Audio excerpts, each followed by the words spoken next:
दोस्तों, जितने भी जिला अध्यक्ष हैं और जितने भी कार्यकर्ता लोग हैं, जितने भी पान समाज के, मुजफ्फरपुर के, सीतामढ़ी के, वैशाली के, जितने भी नौजवान, जितने भी साथी हैं, जितने भी मेहनत किया है, मैं सबको नमन करता हूं।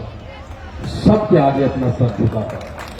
ये हाथों रथनपान का ये विशाल रैली आपकी वजह से संभव हो सका।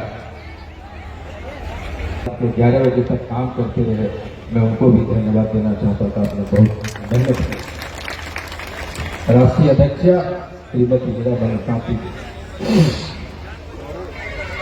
जितने भी साथी हैं, मैं बिना वक्त गवाए एक बार आप सारे पान समाज के लिए कि आपने अंगद की तरह पैर जमाए रहे, तब से मचने हुए, उसके लिए मैं आपको नमन करता हूं, आपको प्रणाम करता हूं। मैं पीछे वाले बात में नहीं जाना चाहता कि मैं आरक्षण मुझे क्यों मिला, कैसे टूटा, कौन तोड़ा, ये सब जानते हैं। लेकिन मैं उस बात पे आना चाहता हूं कि आखिर ये आंदोलन हमें क्यों खड़ा करना पड़ा। 60 साल कांग्रेस की सरकार थी। कांग्रेस ने डोम, चमार, धोबी, पासवान सबको आरक्षण दिया। 1968 की बिल की चर्चा कर रहे हैं हमारे प्रदेश में, सबको 2002-2012 में दिया। कांग्रेस की सरकार थी। अगर वो चाहती, जो उन्होंने जेपीसी की बात कर रहे थे, अगर वो चाहते, कांग्रेस चाहती, तो 1950 में कम से कम 1968-69 से हम लोग पान समाज अनुसूचित जाति में रहता। चाहे जितने भी लड़के चाहती, लेकिन अगर प्रधानमंत्री कांग्रेस का चाह लेता तो हमें आरक्षण मिलता। तो सबसे पहला अगर हमारे पेट और पीठ पे लात मारा है तो वो कौन है? वो कांग्रेस की सरकार है। और मैं कौन हूं? कांग्रेस का नेता। मैं कांग्रेस में हूं, लेकिन मैं जानता हूं कि सबसे पहला अगर हाशिए पे पान समाज को लाने वाला है तो वो कांग्रेस की सरकार है। 1992 में लालू जी ने 3 महीने के लिए हमें पान का दर्जा दिया, अनुसूचित जाति बनाया, और एक तकनीकी कारणों से वो चिट्ठी निकलना चाहिए था, कार्मिक से निकाल दिया कल्याण विभाग से, और 3 महीने के बाद वो चिट्ठी वापस हो गई। 15 साल उसके बाद लालू जी राजद राज करती रही बिहार में, हम लोग वोट देते रहे। उनके बिना केंद्र की सरकार उस समय भी नहीं चलती थी। अगर राजद चाहती, लालू जी चाहते, तो हमें आरक्षण मिल सकता था कि नहीं मिल सकता था? मिल सकता था, लेकिन राजद ने नहीं चाहा। तो दूसरा आदमी जो हमारे पेट में लात मारा, पीठ में लात मारा, वो कौन थे? वो राजद की सरकार थी।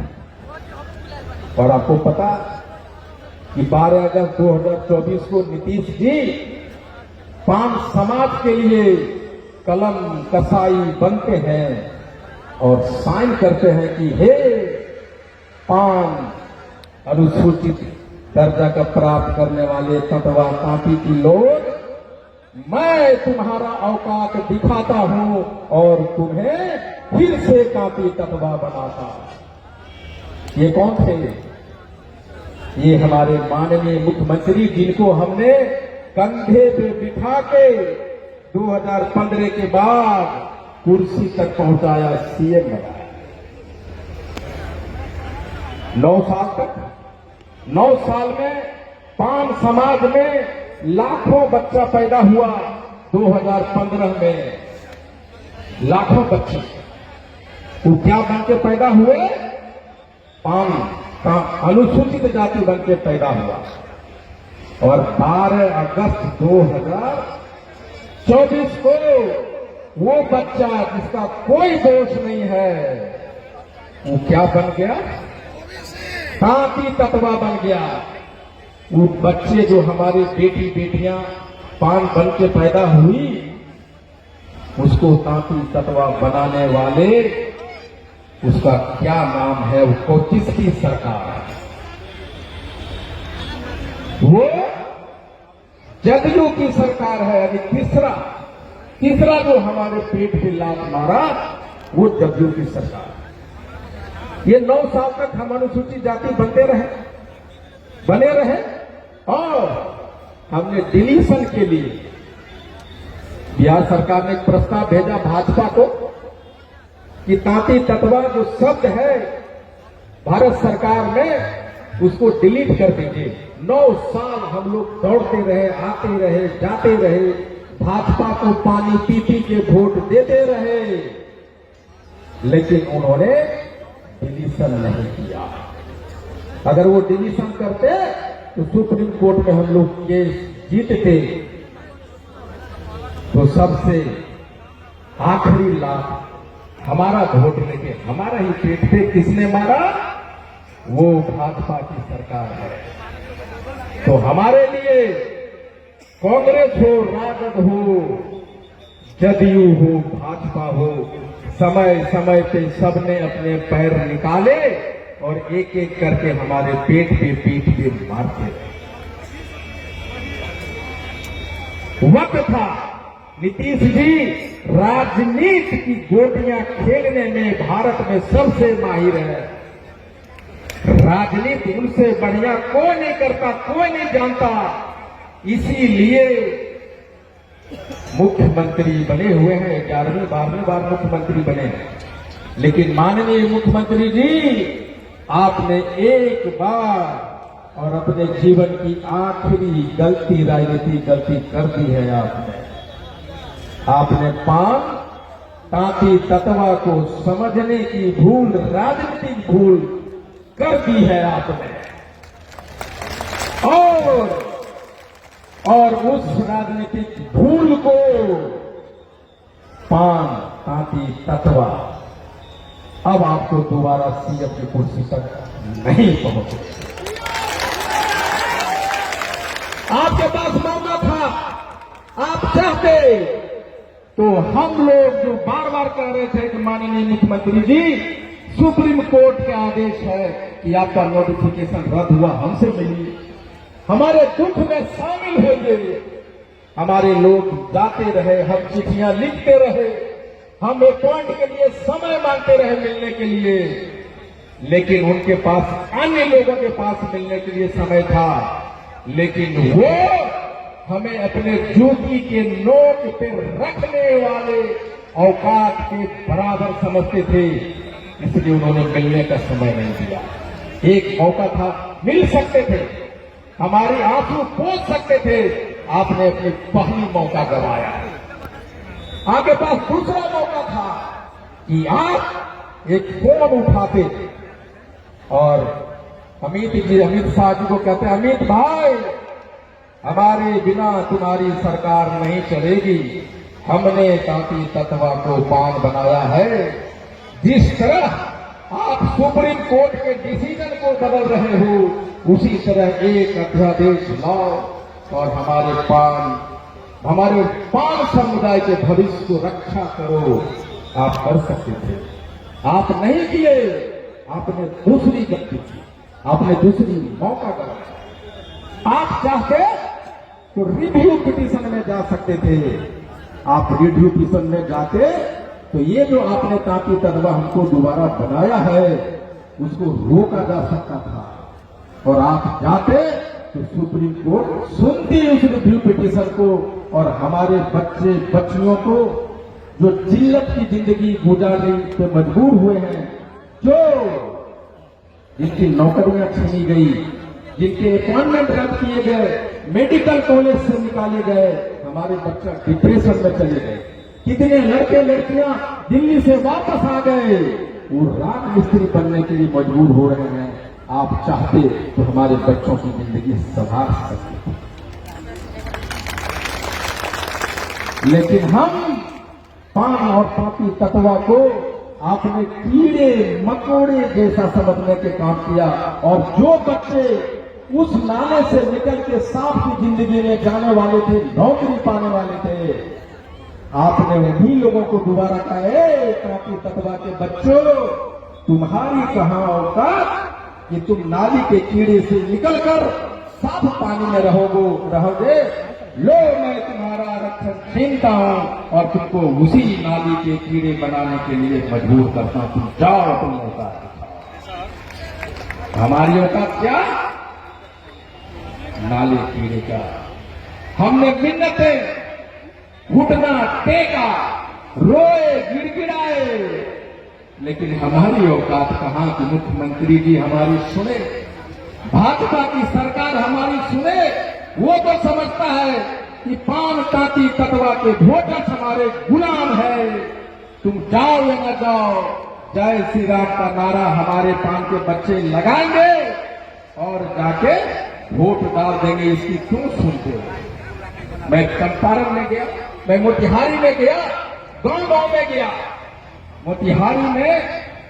मोतिहारी से मैं जब चंपारण जा रहा था, एक जगह चाय पीने के लिए बैठा और वहां के लोग आए, कहे कि सर आपको देखने के लिए रात भर सोया, मैंने आपसे मिलने आया हूं।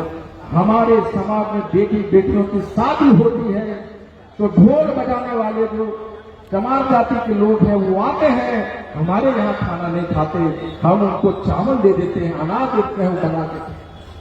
हमारे यहाँ ब्राह्मण, हमारे यहाँ कुर्मी, हमारे यहाँ जाटव, हमारे यहाँ राजपूत भूमिहार नहीं खाना खाते। सुन लो मुख्यमंत्री जी, आपके चंपारण की और भाजपा की सरकार सुनो।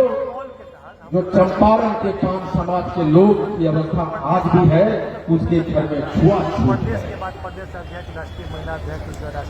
हम बोले चंपारण के माननीय अध्यक्ष शिवालक महतो जी से, पूरन जी से, मोतिहारी के हमारे अध्यक्ष हरिहर दास जी को कि आप ठंडा घोल लगाए घूम रहे हैं भाजपा का,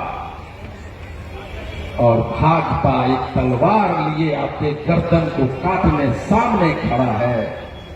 झंडा उतारिए और पान समाज का झंडा उतार। और उन्होंने वो झंडा निकाला। मैं कहा कि पार्टी का झंडा पीछे करो, पान का झंडा बुलंद करो। हम न कांग्रेस के हैं, न जदयू के हैं, न राजद के हैं, न भाजपा के हैं। हम पहले पान है, हमारा झंडा आगे होगा, पार्टी का झंडा पीछे होगा। हमने कहा, और जब सब कुछ हार गए तो मैंने सोचा कि अब क्या होगा। सरकार ने मुझे, हम लोगों को, पान जाति के लोगों को जहाज से समुद्र में फेंक दिया है, बीचों बीच। कहां जाएं हम, क्या करें? जब आपको समुद्र में फेंक दिया जाता है तो आप विशालकाय व्हेल मछली या विशालकाय मगरमच्छ से भी लड़ते हैं, और वहीं से जन्म हुआ हाको रथम पान है। सामने एक मगरमच्छ था और एक विशालकाय व्हेल मछली थी, और बीच में पान समाज घिरा हुआ था। तब सोचा कि हमें अपने अस्तित्व को बचाने के लिए, अपने आप को बचाने के लिए हमें लड़ना होगा, और उसी का लड़ाई का नाम है हाको रथम। दोस्तों, जब मैं सोचा कि मैं आंदोलन करूंगा तो हमारी शक्ति क्या है, हमारे कमजोरी क्या है, हमारा शक्ति क्या, कमजोरी क्या है। तो फिर हमने पीछे देखा और देखता चला गया, चलता चला गया, और मैंने देखा पान समाज का कांटी कटवा का कोई इतिहास नहीं। जब पान समाज का कोई इतिहास नहीं, जिस समाज का कोई इतिहास नहीं, उस समाज का कोई भविष्य नहीं। जब भविष्य नहीं है तो इतिहास बनाने, इतिहास लिखने और इतिहास रचने के लिए पैदा हुआ हाको रथम पान।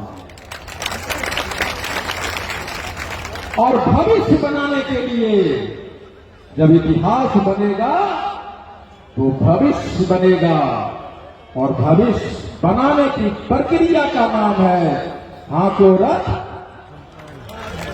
रथम पान।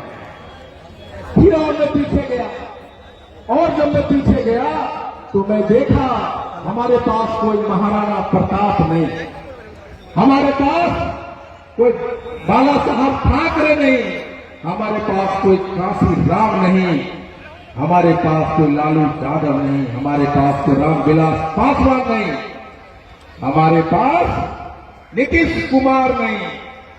यानी जिस समाज का कोई चेहरा नहीं होता उसका कोई पहचान नहीं होता, फिर वहीं पे पैदा होता है हाको रथम पान। हाको रथम पान है, जब गली गली चलेगा तो चेहरा बनेगा। मुजफ्फरपुर में चेहरा बनेगा, सीतामढ़ी में चेहरा बनेगा, दरभंगा में बनेगा, मधुबनी में बनेगा, हर जगह चेहरा का निर्माण होगा। और बिहार में देश लेवल पे भी चेहरा का निर्माण होगा और कहेगा ये देखो ये पान समाज का चेहरा है। और आज इस ग्राउंड पे इतनी भीड़ देख के ये सिर्फ मुजफ्फरपुर में नहीं पूरे देश को दिखाया है कि हाको रथम पान चेहरा निर्माण के लिए और इतिहास बनाने के लिए मैदान को छोटा कर दिया। और इसी का नाम है हाको रथम पान। फिर हमने देखा जब इतना बड़ा आंदोलन करेंगे तो क्या होगा, हमारे पास शक्ति क्या है। मैं पीछे गया, मैंने देखा कि हमारे जो सबसे बड़ा शक्ति हमारे पास है कि हम 80 लाख हैं। हाको रथ पान के निर्माण के लिए जो सबसे बड़ा ताकत मेरे पास था वो क्या था कि हम 80 लाख हैं। ये मेरी ताकत है। फिर क्या होगा, 80 लाख तो हम 18-78 बरस हैं, तो हमारी ताकत कहां गई।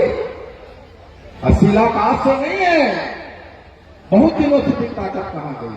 फिर मैंने देखा कि हमारी और ताकत क्या है, इस 80 लाख लोगों में हमारी ताकत क्या है। तो हमने देखा कि हम भावुक लोग हैं, हम रोने वाले लोग, हम दुख बांटने वाले लोग, एक दूसरे को गले लगाने वाले लोग। ये जो भावुकता था मेरी ताकत थी आईटी गुप्ता का। और वहां से जन्म होता है हाको रथ हम पान है। उसके बाद दोस्तों और क्या ताकत थी हमारे पास।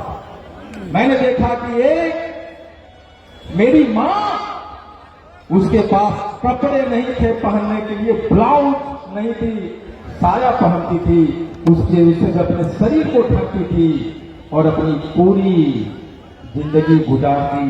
तो मैंने कहा कि मेरी मां बहनें, मेरी मां जिंदगी भर साये पहन के गुजार सकती है और आईटी गुप्ता को जन्म दे सकती है। तो हर पान समाज की मां आईटी गुप्ता की मां है, जो किसी भी परिस्थिति में रह सकता है, और वो मेरा ताकत था। फिर क्या था, हमने कहा कि हम मजदूर लोग हैं। चेन्नई में, मद्रास में, मुंबई में ऊंचे महलों पे ईंटा जोड़ने वाला, बिना डरे बिना थके काम करने वाला वो मजदूर कौन है, वो तांती तत्वा है। वो नहीं डरने वाला, अपने घर की पालन पोषण करने वाला, जब चढ़ सकता है, ईंटा जोड़ सकता है, तो हाको रथ हम पान को जन्म दे सकता है। और वहीं से पैदा हुआ हाको रथ हम पान। यही नहीं, मैंने हाल के दिनों में देखा कि अपनी मां, अपनी बहन, अपना बाप महीना महीना नहीं नहा रहा है, नहीं नहा रहा, और अपने बेटे को पढ़ाने के लिए पटना भेज रहा है, दिल्ली भेज रहा है। मेरी मां बहनें अपनी जेवर बेच रही है और वो भेज रही है पटना पढ़ने के लिए। इसका मतलब क्या है कि अपना सब कुछ निछावर कर देने वाला अपने बेटे के लिए, वो मां बाप को भावना, वो ललक उसका बेटा अफसर बने, वो ललक आईपी गुप्ता की ताकत बना और वहां से पैदा होता है हाँ को रथम, हाँ को रथम पान। और मैंने प्रण किया कि हाँ को रथम पान आंदोलन करेंगे तो उसका नाम क्या होगा। कभी आपने सोचा हाँ को रथम पान मैंने क्यों कहा?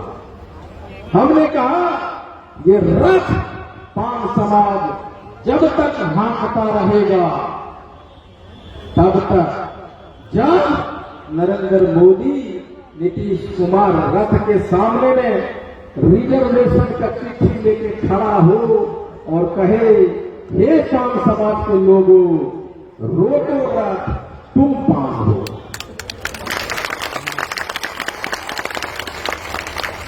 तो रथ तब तक चलता रहेगा जब तक ये जो हुक्मरान है वो आके कहे नहीं कि रोको रथ तुम पाओ।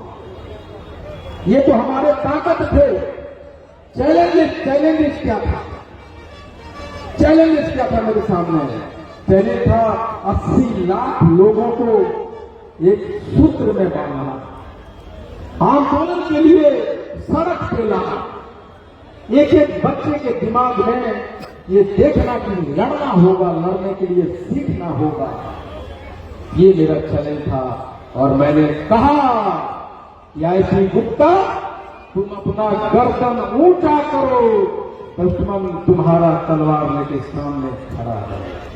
और मैंने अपनी गर्दन ऊंचा किया और सामने तलवार खड़ा लोगों को कहा कि मैं निकल गया हूं और वो ताकत मुझे देती है हाँ को रथम पान। अब क्या थे कि हमारे लोग जब जब इतिहास हुआ, इतिहास जब जब हुआ तब हमने देखा है कि इतिहास ये लड़ाई के खिलाफ, जिसके खिलाफ हम लड़ते हैं, वो आपके ही लोगों को आपको हथियार बनाती है। ये हो चुका है। दरभंगा में 24 तारीख को हमने एक रैली रखा था और 17 तारीख को एक रैली हमारे लोगों ने रख दिया। उसमें किसको बुला रहा है? उसी को बुला रहा है जो हमारी आरक्षण को छीना है, उसको बुलाया जा रहा है।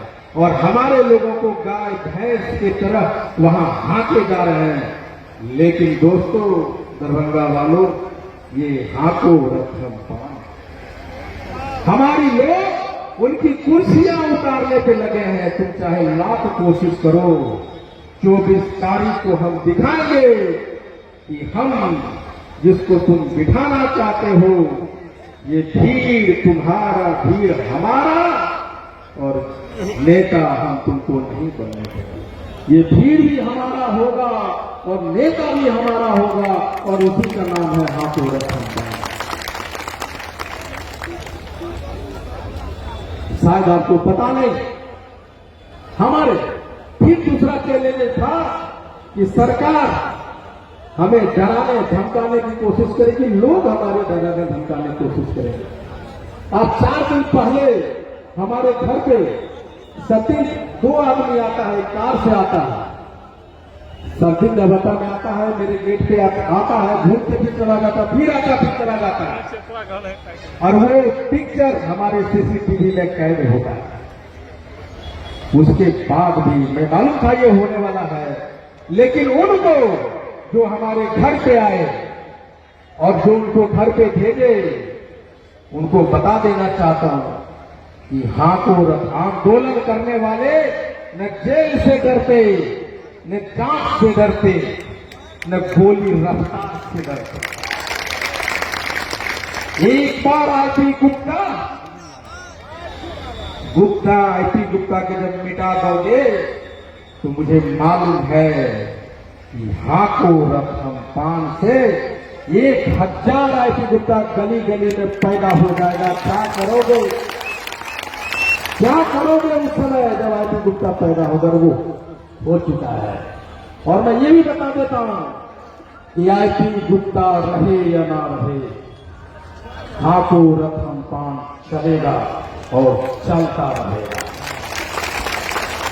हमने कहा कि जो मर्द होगा हमने कहता था कि भाई हमको 1000 लाख 2 लाख का भीड़ नहीं चाहिए, हमको 5 मर्द दो और उस 5 मर्द से बिहार की ताकत को मैं दिखाऊंगा।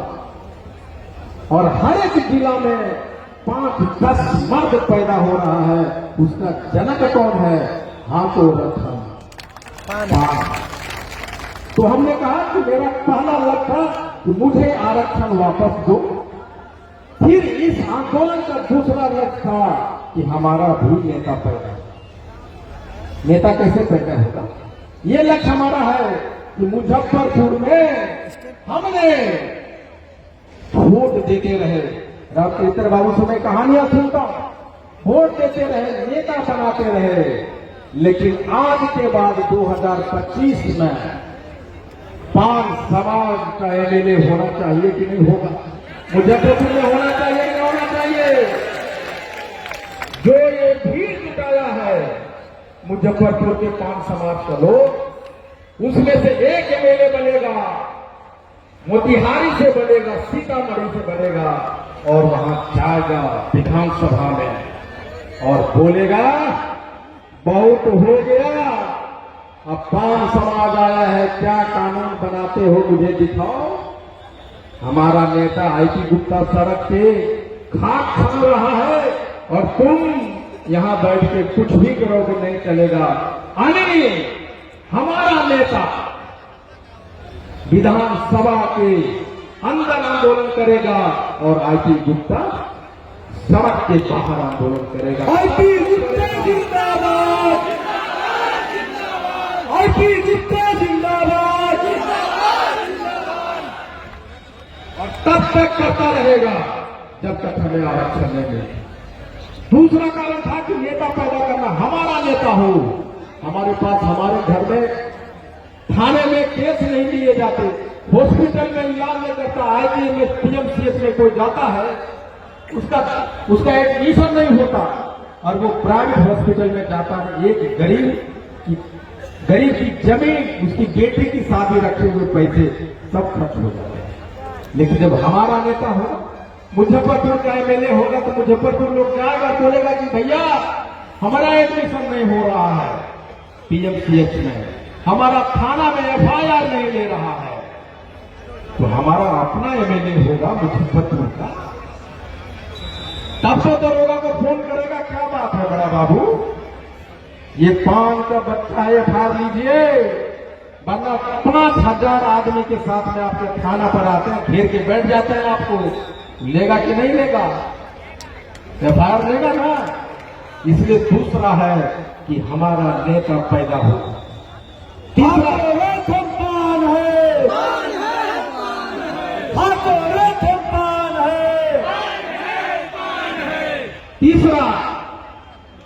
तीसरा हमें पॉलिटिकल जात बनना, राजनीतिक जात बनना। राजनीतिक जात का मतलब क्या होता समझते हैं? अगर हम कोयरी होते, अगर हम कुर्मी होते, हम भूमिहार होते, हम राजपूत होते, और अगर हमारा आरक्षण छीन लिया होता नीतीश कुमार, तो उनकी हिम्मत होती, बोलते यार ये तो पॉलिटिकल जात है, ये पॉलिटिकल जात है, इसकी आरक्षण नहीं छीनो। आप मुसहर जाति को सीखिए उनसे, उनके पास ढंग के कपड़े नहीं, उनके पास खाने के पैसे नहीं, घर नहीं, लेकिन उनके समाज में मुख्यमंत्री है, एमएलए है, मंत्री है, एमपी है। हमारे पास क्या है? इसलिए मैं कहता हूं एकता नहीं, जागरूकता चाहिए, और जागरूकता जब होगी तो हम राजनीतिक पार्टी हो जाए।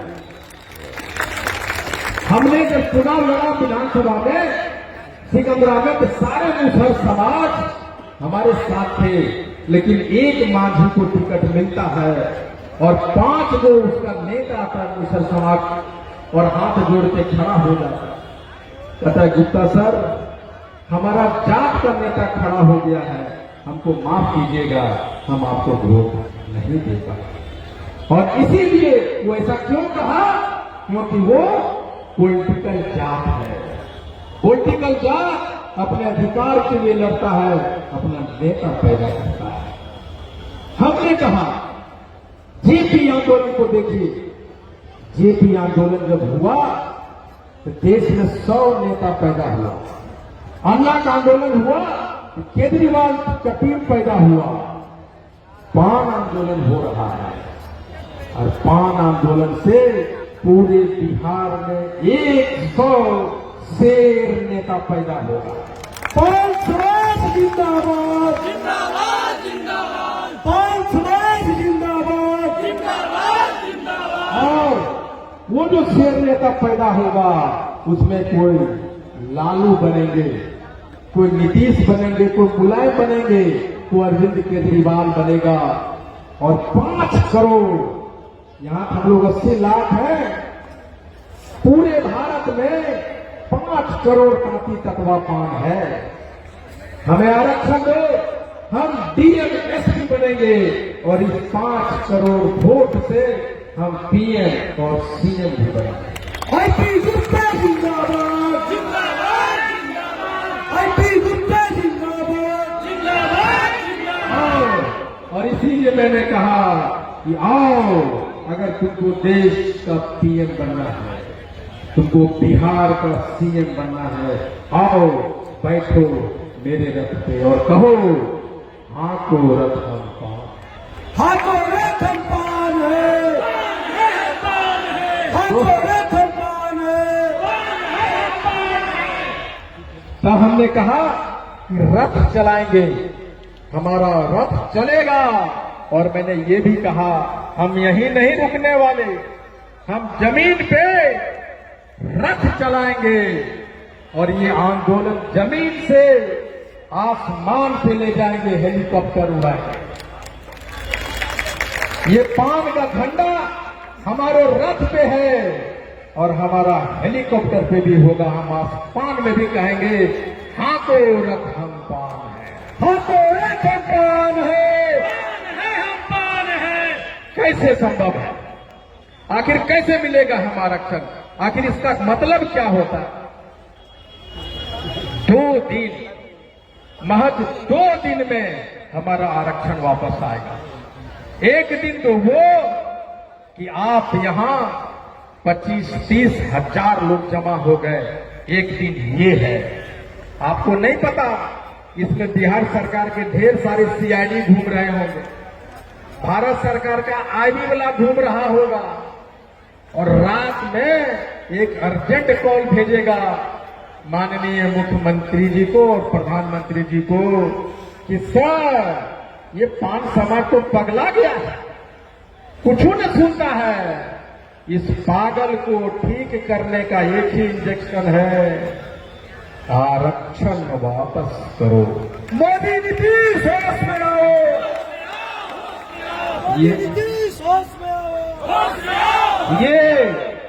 ये सिर्फ रथ नहीं हाँकेगा, आपके कुर्सी को, पीएम और सीएम के कुर्सी को भी हाँक देगा। हमारी ताकत क्या है पता है आपको? हम 150 विधानसभा में, कहीं 5,000, कहीं 10,000, कहीं 25,000, कहीं 70,000, कहीं 75,000 है। और ये 150 विधान में 70-75 हजार के वोटों को बांटने वाला कौन था? कहीं राजद है तो कहीं कांग्रेस है, कहीं जदयू है, कहीं भाजपा है।